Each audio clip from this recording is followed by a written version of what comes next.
With Novibet, it's time to take a spin with the future of online casinos. Unlock a world of entertainment with the best value and highest RTP in the industry on all your favourite slots and table games. And for blockbuster value, you can't beat guaranteed rewards in our free-to-play game Gift Wheel, where you'll get a daily bonus just for playing. Nice one. So, download Novibet today and play your way. Novibet. More power to you. This universe is fun. Between packing, passports and racing to check in, holiday prep can be, well, pure chaos. But your travel money, that you can tick off long before you leave. Pop into your local post office today to sort your travel money in either cash or card instantly. And now, OnPost will even buy back your unused cash when you return. If you haven't spent it all on ice creams, that is. Visit your local post office today. OnPost Money, making better happen. Terms and conditions apply. OnPost Money currency card is issued by PPSE USA pursuant to licence by MasterCard International. PPSE USA is authorised by the National Bank of Belgium and is regulated by the Central Bank of Ireland for consumer protection rules. OnPost is authorised by the Minister for Finance to provide foreign currency cash. FX cash buyback available in selected post offices for purchase of selected notes only. At DID Electrical, we know your home never really slows down. From piles of laundry that never seem to disappear, to appliances you rely on every single day. That's why it helps to choose appliances that are built to last. Right now, at DID Electrical, enjoy up to a 10-year warranty on selected Miele home appliances from laundry to dishwashers and more. Long-lasting performance, real peace of mind. Visit DID.ie or your local store today. DID Electrical, for everything you.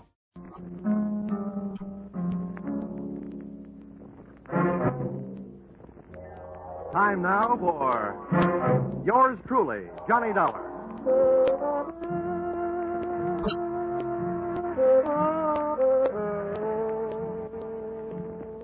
The next half hour has its baggage packed to take a trip with America's fabulous freelance insurance investigator, Johnny Dollar.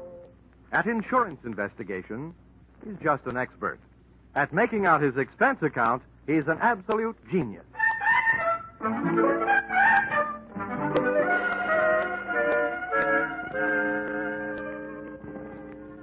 Expense account submitted by Special Investigator Johnny Dollar. To Home Office, Highworthy Insurance Underwriters Association, Hartford, Connecticut. Attention, General Manager Harvey Anthony. Dear Mr. Anthony, here is your problem. The following is an accounting of my expenditures in the case of the $100,000 legs, or who put your company out on the limbs. Expense account, item 1, $60. $20 across the board on a losing horse I was rushed into betting on when you had me paged on a public address system at the racetrack. This is Harvey Anthony, Dollar. Thanks for calling back so soon. Now, when they paged me, they said it was an emergency. Better be. Why? What's the matter, Dollar? This is my day off. And if I know you, this call is going to make it an off day. If I know you, my friend, you won't mind this assignment. I want you to go out to Hollywood. Act as a bodyguard for a big movie star, Marilyn Major. Oh, not a bad body to guard. What's the deal? We've issued one of those publicity policies. Insured her legs for $100,000. Policy will only be in effect for 48 hours. We want you to stick with her. Just see that she doesn't get mixed up in any hockey games. I get it. She's been notified, so she expects you. Now, when do the 48 hours start? Tomorrow noon. Can you make it? Yeah, with the help of American Airlines. Got enough cash with you to buy your ticket? About that, I'll know right after the next race. I'll call you from Hollywood.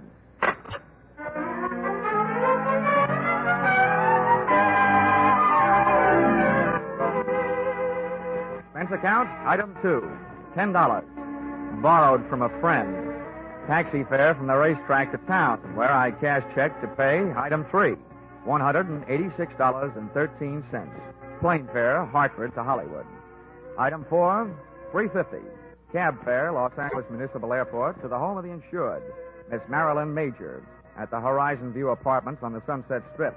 Tip the driver, $1. Miss Major's apartment had the best view of the horizon, it being the penthouse. But her outlook was anything but rosy. I found the apartment door open. First I looked in, then I went in.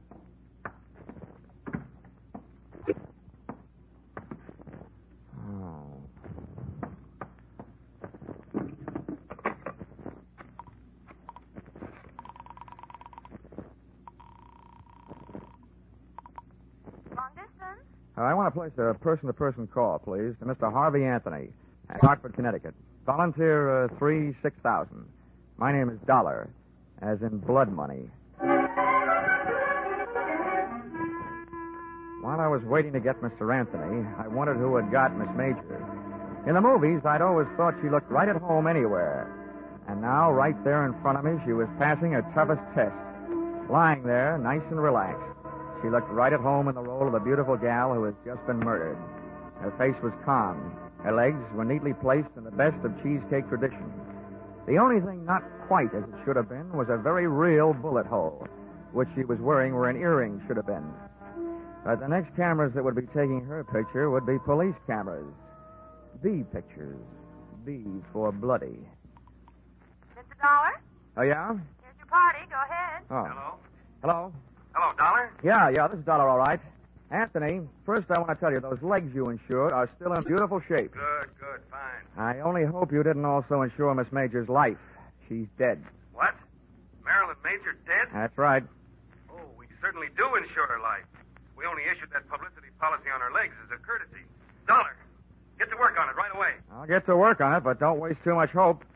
To me, it looks like your only out is if the policy does not pay off on murder. Murder? Good heavens. Well, there may be something about the case that'll save us from paying double indemnity for death by violence. Oh, this is death by violence, brother, any way you look at it. Okay, Anthony, I'll get to work on it right after I call the cops and make a report. Do your best. Goodbye. Okay, goodbye. Well,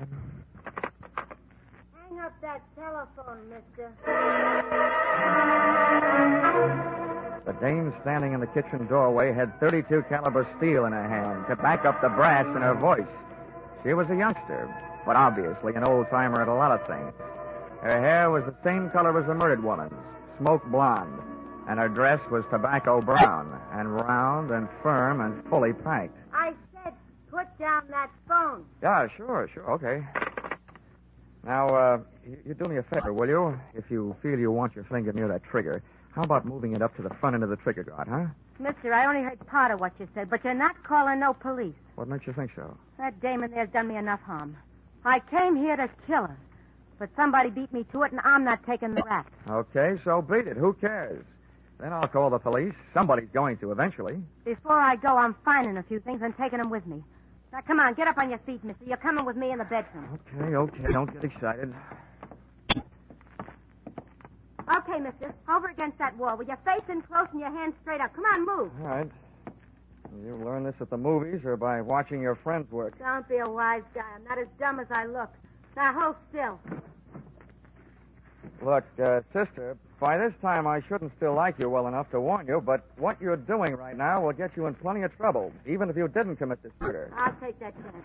If you don't get picked up for larceny, they'll still get you for tampering with evidence. As far as the police are concerned, at the scene of a murder, nothing gets touched. They like it that way. What I'm taking won't even be missed. There are plenty more here just like him. That's all she's gotten here. Love letters from men. Who are you covering up for? Your boyfriend? It's none of your business, mister, but it's my husband I'm covering up for. Well, then you're just plain nuts. If he knew her, they'll find that out. And then if they want him, they'll find him. Yeah, and they'll find him dead. Huh? My husband committed suicide over that no good dame this morning. Oh. No, I've had enough out of you. Back up. 2 steps. Okay. Now get over there and into that closet. Come on. Too bad. What's the matter?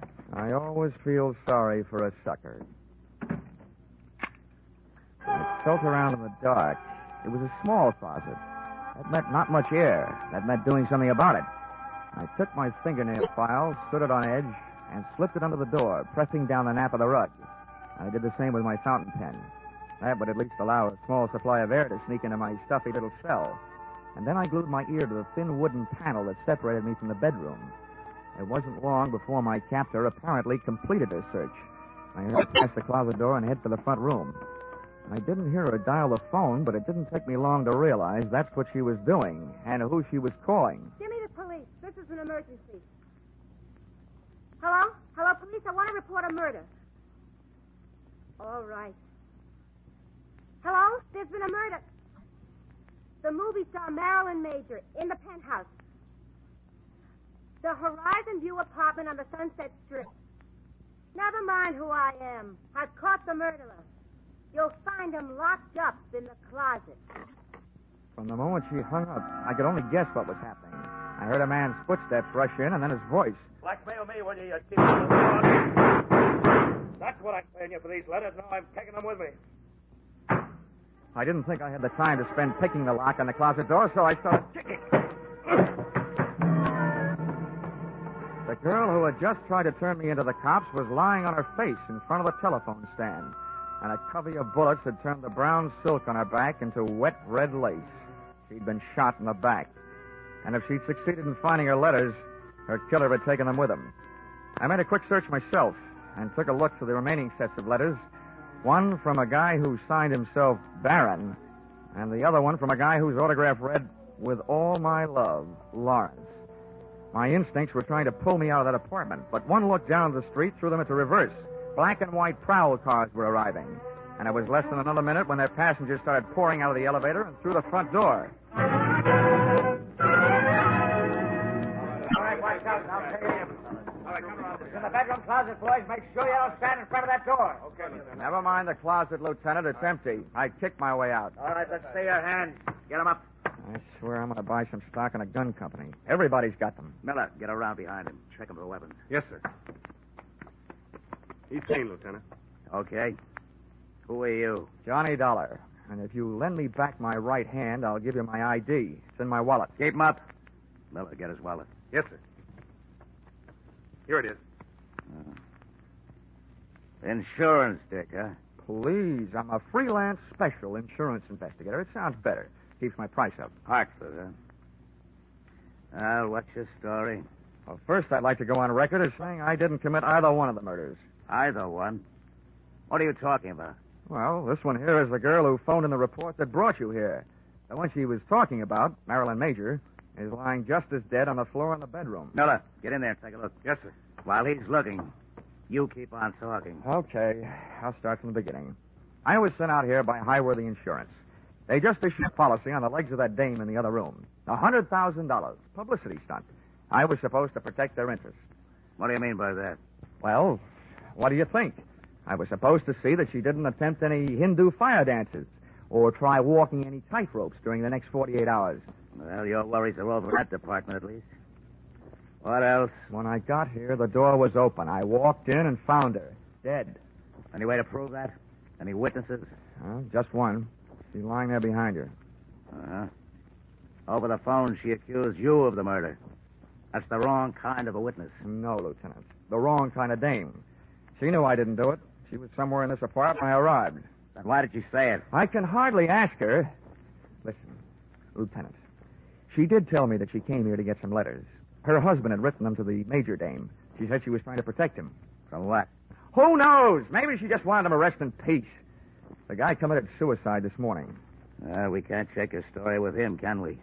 You've got a lot of dead friends. How did this one here get that way? I'm not sure. While I was in the closet, I heard her call you.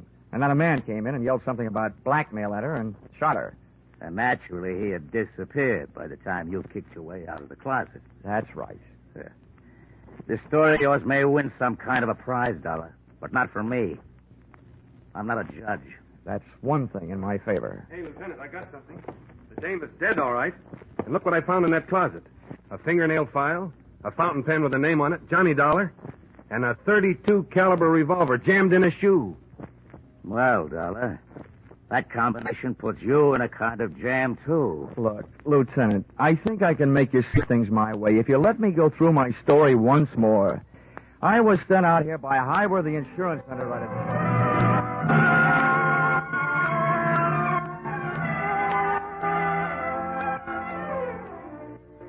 Expense account, item 4, $3. Candy, gums, cigarettes, and magazines to make cell number 36, Los Angeles City Jail, less like a no place and more like a home. There's something about a jail door closing on you that sounds very final.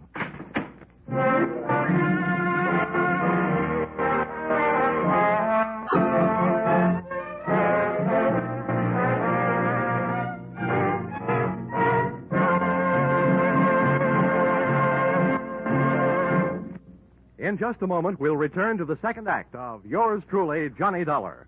But first, we want you to know that the biggest jackpot in the history of radio, $50,000, goes in the works tomorrow night when CBS Great Saturday Night Quiz Show Sing It Again comes to you again over most of these same stations. $50,000, $25,000 in marvelous prizes, plus $25,000 in cold, hard cash. And that's only the beginning, because the longer the Phantom Voice questions elude the listeners, the higher the rewards go. Be sure you're around tomorrow night when Sing It Again sets telephones ringing across the nation and $50,000 goes riding on each call. And now, back to Yours Truly, Johnny Dollar.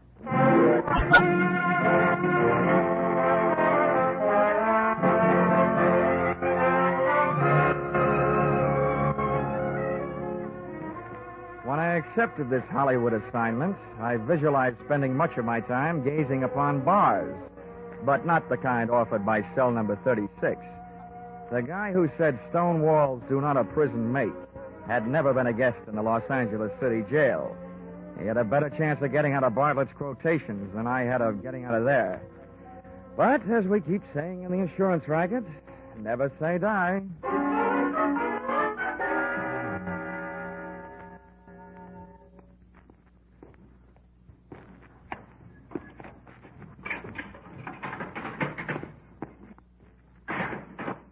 Well, Lieutenant Roach, what are you in for? I've heard tell the boys around headquarters have a very funny joke about roaches in jails. But that's not why I'm here. Sit down. Make yourself uncomfortable. Thanks. I can't offer you a mint julep. The closest I can come is a spearmint lifesaver. Oh, thanks. This kind of zero is a pleasure after facing the kind we're up against. Huh? So for $1, all we've got to go on is you and a mess of evidence we haven't as yet been able to trace down to its rightful owners.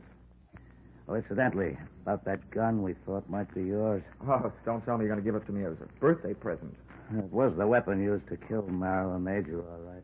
The paraffin test we took on your hands let you out. You haven't been firing any guns lately. Does that mean you've come here to escort me to the front door? No, not so fast. We do want to know what your fingerprints were doing all over those 2 bundles of love letters we found. I'm going to have to learn to pick things up with my knuckles. Lieutenant, I just had a natural curiosity as to who killed the cat. The only difference between us, Roach, is that your curiosity is official. How far did you get? Not far enough. Didn't take much figuring to know that Miss Major has been playing a high-class badger game. All the perfume in the joint couldn't cover up the smell of blackmail. On top of that, we found the 2 batches of letters that you'd been messing around with. One signed Barron, the other signed Lawrence. Those the fire department should be handling. Oh, yeah. Oh, and remember, there's probably a 3rd set floating around. Why do you say that?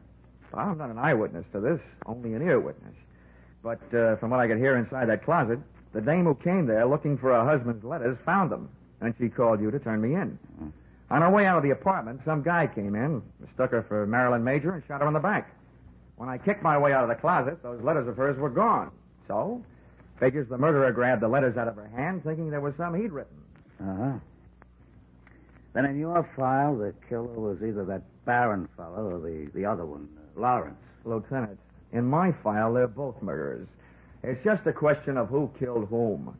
The guy who killed Marilyn Major certainly wouldn't have come back to kill her again, would he? In this town, you never know.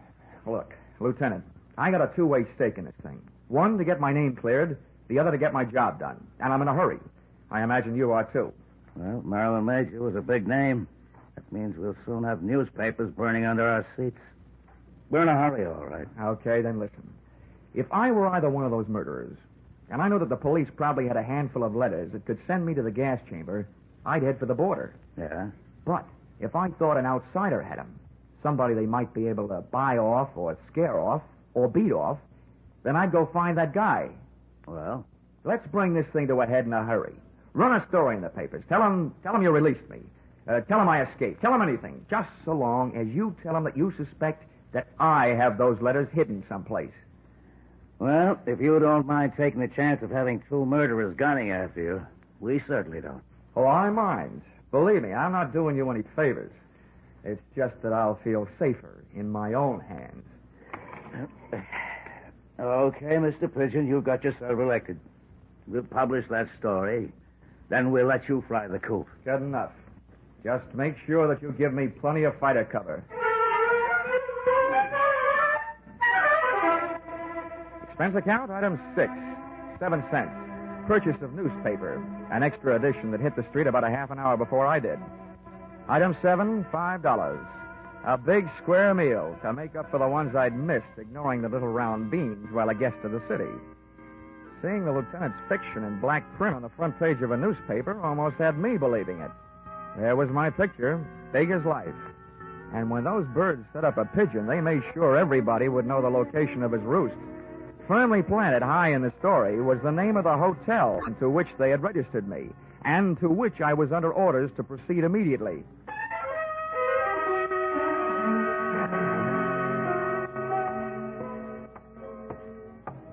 As I walked down the hotel corridor to my room, I felt an icy chill, and a flight of goose flesh headed south down my spine.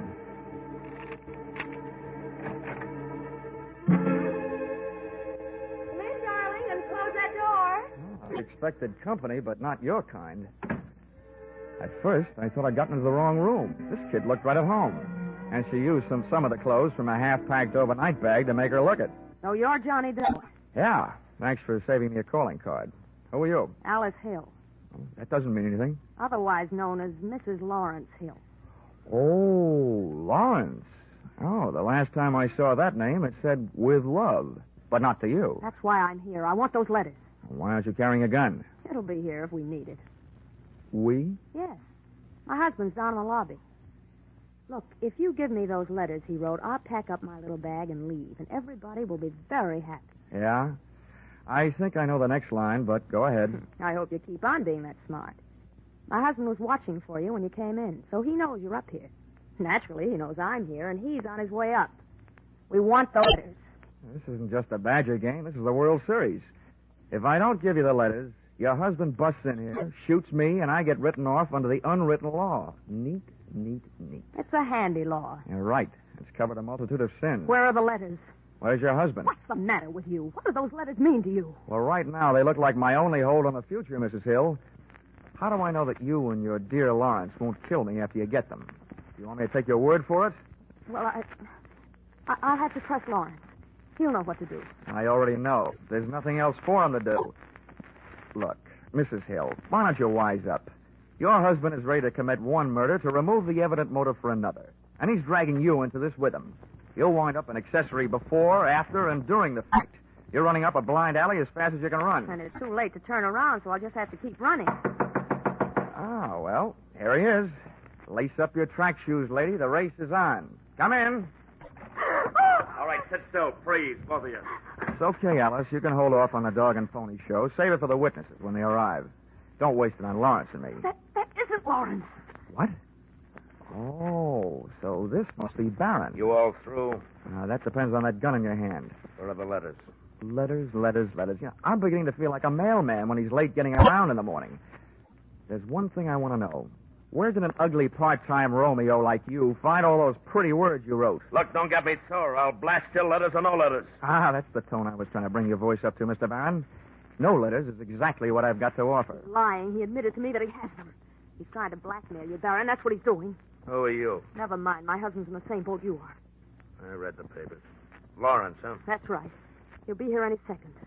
Between us, we'll figure out something. Now, stay away from it, Dollar. I'll answer it. Yeah, good idea. If a man answers, hang up. It'll be Lieutenant Roach.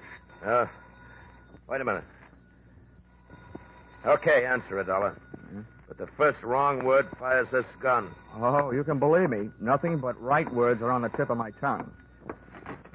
Hello? Whoever was on the other end of the line decided not to talk and hung up. So I started an imaginary conversation with Lieutenant Roach of Homicide.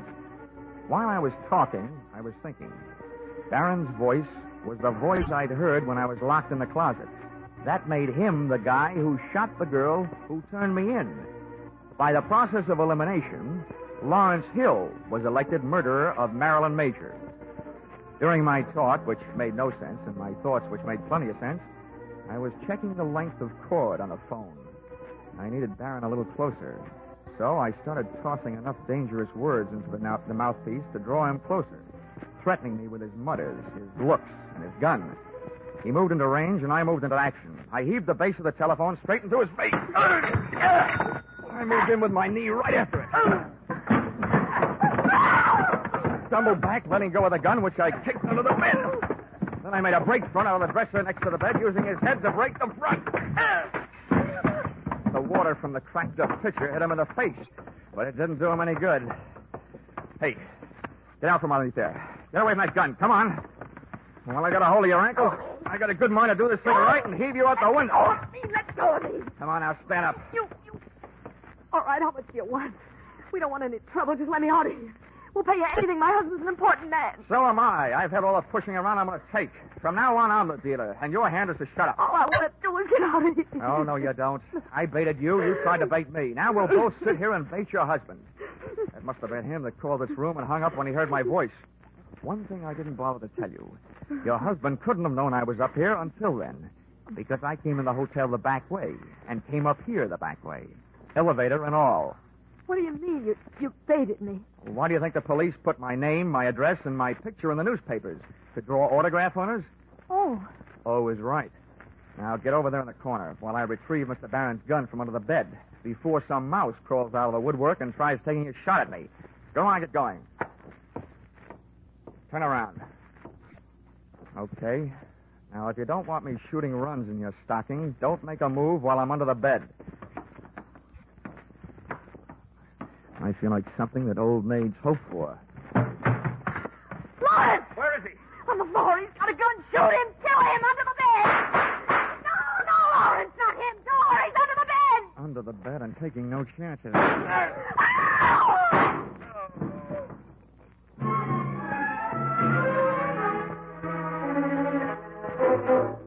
Listen, Roach, you may be a lieutenant to the police department, but to me, you're just a big, fat private. Now, calm down, darling. I don't mind setting myself up as a pigeon, but you promised me protection. Where was it? Temper. Now, who's who here? Let's get these stiffs sorted out, then we can talk. There's only one stiff. The other one, the one near the door, is Lawrence. He's only wounded. I had to shoot his pins out from under him. He came crashing in and killed Barron by mistake. That's Barron over there by the bed. Ah, another case of mistaken identity? How did he miss you? I happened to be under the bed at the time. Oh. And I wasn't hiding. No? I was looking for a gun, and I found it, and I used it. If I had one right now, I'm not so sure I wouldn't use it on you. You still haven't told me why you left me here alone, holding the sack all this time. I'll tell you why. And I guess it was our fault. The men I had posted in the lobby didn't see you come into the hotel. Well, how do you like that? Johnny Dollar. Wise guy. Huh? Lieutenant, I got some news for you. Just to make sure I was taking no chances, I came in the back way.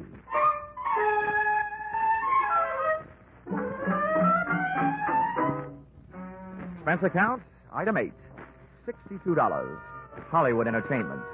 Seeing what there is to see at Ciro's. Item 9, $105.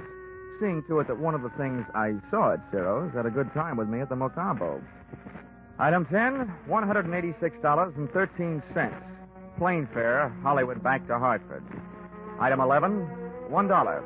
Ticket to the movies, back in Hartford, to study the last motion picture of Marilyn Major, so that in the future I'd be sure to steer clear of her kind of a woman, who is too much of a jinx for my kind of man. Expense account total, $948.76. Signed, yours, truly, Johnny Dollar.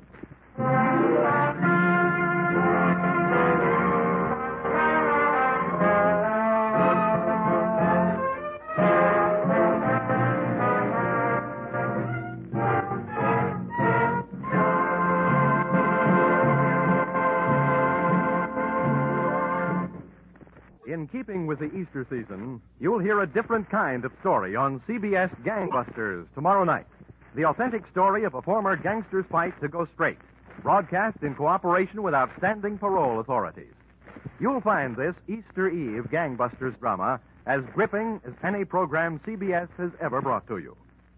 Tomorrow night, you'll also find a mid-April adventure with the intriguing title, The Heat Wave, on CBS Philip Marlowe program.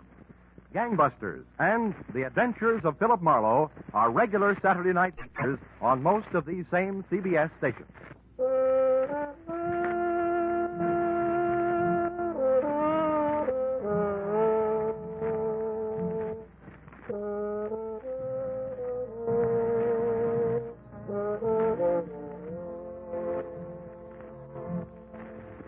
Listen in again next week when CBS brings you yours truly, Johnny Dollar, with Charles Russell as Johnny. Written by Paul Dudley and Gil Dowd with music by Mark Warnow, yours truly, Johnny Dollar, is produced and directed by Richard Sandville for CBS, the Columbia Broadcasting System.